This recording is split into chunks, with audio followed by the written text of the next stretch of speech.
হ্যাঁ দাঁড়িয়েছি দাদা যে নতুন কাজ নিয়ে ঘোষণা, তার সাথে এই চরিত্রটা আপনার হ্যাঁ বলার পেছনে কারণটা কি? হ্যাঁ বলা ঠিক হয়নি? হ্যাঁ বলার পেছনে কারণ তো সবাই জানে। আমরা তো যে কাজটা করি এটা প্রফেশন আমাদের, সেখানে কেউ বলছে আমাদের ভালো ছবি আছে আপনারা করবেন, আমি হ্যাঁ বলেছি। সেটা আমার প্রশ্নের উত্তর দিতে মানে কৈফিয়ত দিতে হবে কেন হ্যাঁ বললাম না, এটা শুধু একটা প্রশ্ন। গল্পটা ভালো লেগেছে তাই, গল্প ভালো না লাগলে হ্যাঁ বলবো কেন? আর তার চেয়ে যে গল্পটা যে এই ছবিটা করবে তাকে এই গল্প শোনার অনেক আগে ভালো লেগেছে, হ্যাঁ বলার সেটাও একটা কারণ। তারপরে যে লিখেছে সে হচ্ছে ডুবান্ত, যাই হোক দেখতে আছে আগে হর্ষ আকার আগে তাকেও আমরা সবাই ভালোবাসি। সব এক গাদা ভালো লোক মিলে একটা ভালো কাজ করছে, সেখানে আমি হ্যাঁ না বললে আমি কী করে না বলবো? কারেক্ট।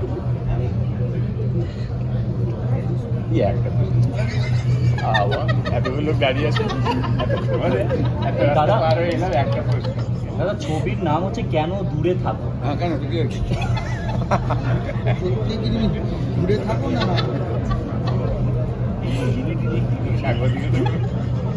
হ্যাঁ তা কি হয়েছে? আমি কি করবো? যারা লিখেছে তারাই নামটা দিয়েছে।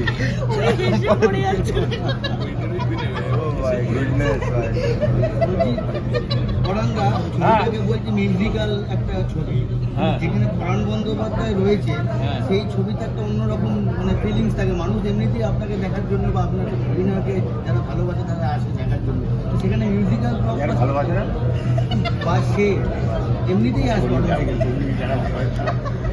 সেখানে তো মিউজিক্যাল ব্লকবাস্টার হচ্ছে নাকি এটা আপনার হাসি মজা যে এখন যেটা করছে সেটা সিনেমার পর্যায়ে?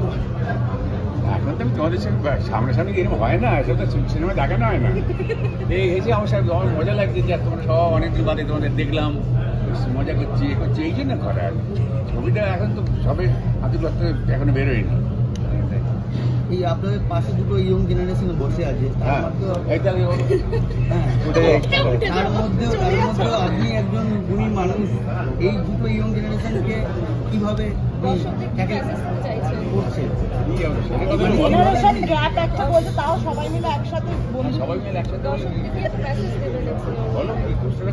বন্ধুত্বপূর্ণভাবে যে মেশা সহজ হয়ে যাওয়া, সহজ হয়ে যাওয়ার আপনার মন্ত্রটা কি থাকে? ব্যাখ্যা করে দিলে যে দুপাশে ইয়ং ছেলেমেয়েরা সব বসে আছে, মাঝখানে তার আমাকে বুড়ো করে দিলে। এখন আমাকে বুড়ো কে করছে? আমাকে বুড়ো কে করছে? তোমরা। এক্সপিরিয়েন্স হ্যাঁ কিভাবে ওদের মধ্যে শেয়ার করছেন বা কতটা ওরা? এই সময় আমি একটা উদাহরণ দেবো, উদাহরণ দেওয়ার আগে তাকে দুবার প্রণাম করে নিচ্ছি আমি। তিনি তো উদাহরণ নয়, তিনি ব্যতিক্রম। পৃথিবীর যে কোনো মানুষ, যে কোনো অক্ষম মানুষ তাকে স্মরণ করে বৈতরণী পার হতে পারে। তিনি হচ্ছেন দাঁড়িয়ে লোকটা, পৃথিবী বিখ্যাত কবি। কি নাম?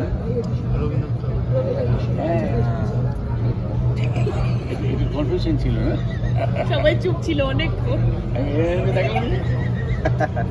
ওই লোকটা 80 বছর পর্যন্ত তার মধ্যে শৈশব বেঁচে ছিল, কৈশোর বেঁচে ছিল, যৌবন বেঁচে ছিল, পৌরত্ব বেঁচে ছিল, বার্ধক্য বেঁচে ছিল।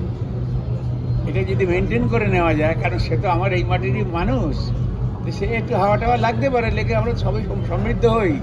সেইখান থেকে আমরা একটু চুরি করে নিয়ে নিজেকে একটু সমৃদ্ধ করার চেষ্টা করেছি আর কি, যাতে আমি আমার বয়সের মানুষের সঙ্গে মিশতে পারি, সবসময় না, আর এদের সঙ্গে সবসময় মিশতে পারি। কারণ আমার এটা ফেলে আসা বয়স। দাদা ছবির নাম কেন দূরে থাকো, কাছে আসা হয় না কেন? না, আগেরটা কাছে আসা হয় না কেন না, এটা হচ্ছে দূরে কেন থাকে, এটা না কোয়েশ্চেন। হ্যাঁ, সেটা ছবিটা দেখে দিতে পারে। ছবিটা দেখে বোঝা যাবে কেন কাছে আসা যায় না। কেন দূরে থাকাটা হচ্ছে ছবিটার নাম, আর এই কেন দূরে থাকো দেখলে বুঝতে পারা যাবে কেন কাছে আসা যায় না। দাদা আপনার কাজে যে এত এনার্জি, সেই এনার্জি সিক্রেটটা কি? তোমরা এই যে আপনাদের এনার্জি, হ্যাঁ সেই সিক্রেটটা এই যে আমার সামনে দাঁড়িয়ে আছে সব, এই তোমার এনার্জি, মানে আমরা। ইয়েস। যাদের সামনে দাঁড়িয়ে অভিনয় করি, সে মঞ্চে হোক আর ক্যামেরার সামনেই হোক, সামনে যারা দাঁড়িয়ে থাকে, তোমরা যারা থাকো দেখো, তারাই হচ্ছে আমার শিক্ষক দেবতা। এনার্জি আমার সেইখানে। বুঝতে পেরেছো?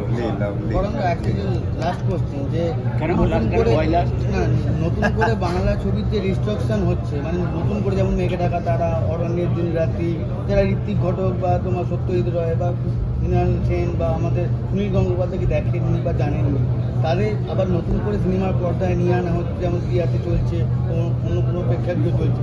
এই ব্যাপারটাকে আপনি একজন অনেক দিনের সিনিয়র মানুষ, তো কীভাবে দেখছেন?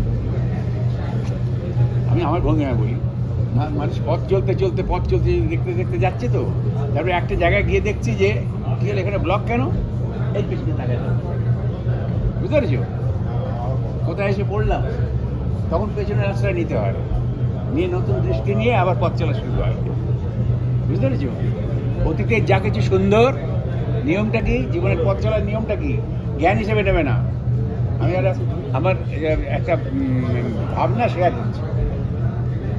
জীবনে চলার পথের ইয়েটা কি, নির্দেশটা কি, জীবনের নির্দেশটা কি। অতীতে যা কিছু সুন্দর, সেখানে খারাপও ছিল। আমাদের বলেন ওল্ড ইজ গোল্ড, সব বাজে কথা। প্রতি পিরিয়ডেই অতীতে ভালো মন্দ ছিল, বর্তমানেও ভালো মন্দ আছে, ভবিষ্যতে ভালো মন্দ থাকবে। আমাদের চলার পথের নিয়মটা কি, জীবনের অতীতের যা কিছু সুন্দর বর্তমানের সঙ্গে মিশিয়ে সুন্দর ভবিষ্যতের পথে পথ আনবে, এই তো। সুতরাং কোনো কারণ নেই, দুশ্চিন্তার কোনো কারণ নেই।